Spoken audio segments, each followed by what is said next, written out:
Hello and welcome back to another Understand Your Buyer video. In this video, we're looking at the outdated effect. So what is it?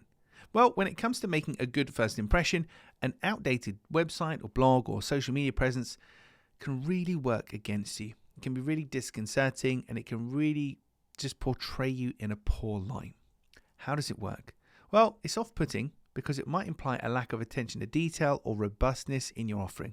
We generally judge people on how they do things and use correlation and causation to think about how they would do other things too. So how you do anything is how you do everything.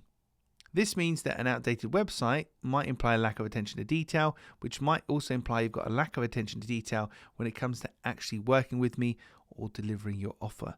So I'm going to judge you based on that, rightly or wrongly.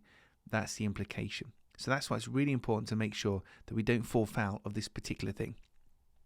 So how can you use it? Well, if you want to make a poor first impression, then choosing one or more of the following, or all of them, is going to help you to make that poor impression. We need to be wary of things like having an old website where it's really obvious that it's outdated. Old social media logos, the old Instagram logo and YouTube logo, etc. These are big indicators you have not updated something. Old phone numbers where dialing codes and things change. Faded signage if you have a shop, or faded shop fronts, things like that. Things that have faded in the sun, need replacing, they're outdated, and you haven't done it. Abandoned blogs or social media profiles where you did it for a little bit and then that was it. And podcasts are another big one there. A lot of people start a podcast, do a couple of episodes, realize just how hard it is to have a podcast and then abandon it.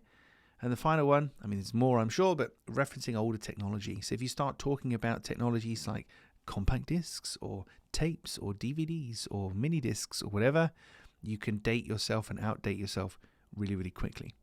So that's the outdated effect. If any part of your business seems to be in any way outdated, it can indicate a lack of care and attention, which can be off-putting to potential buyers. Well, that's it for another Understand Your Buyer video. And if you like this kind of stuff, then you'll definitely like the book, which you can buy at understandyourbuyer.com.